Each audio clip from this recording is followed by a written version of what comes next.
I'll take you live to Lower Manhattan in New York City this morning, where for the first time in U.S. history, a former president is preparing to turn himself in and face criminal charges. We're talking about former President Donald Trump. Yes, he'll be arriving at a Manhattan courthouse where he is expected to be fingerprinted, have his mugshot taken, and then appear before a judge. And Madeline Rivera joining us live in New York this morning. Madeline, are you seeing any demonstrations there at this point?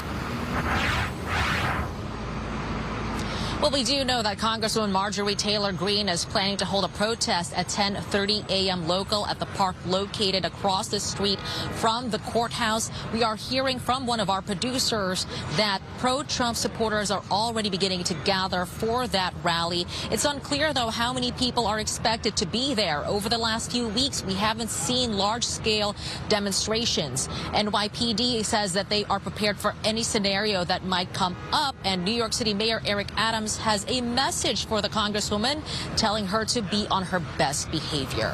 Bill and Maria. So Trump has his eye on the 2024 presidential race. Are any Republicans calling on him to drop out or reconsider at this point?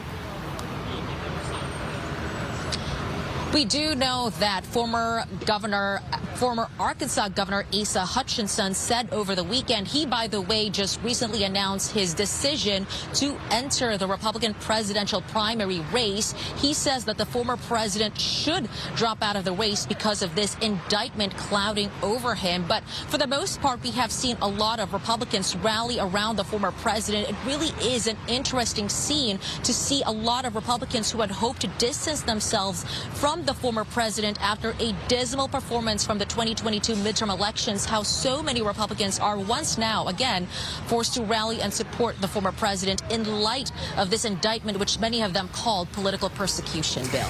All right, so we expect that indictment to be unsealed at any time, and the former president show up there at the courthouse in Lower Manhattan. So we're following the very latest. Madeline Rivera live for us in New York City this morning.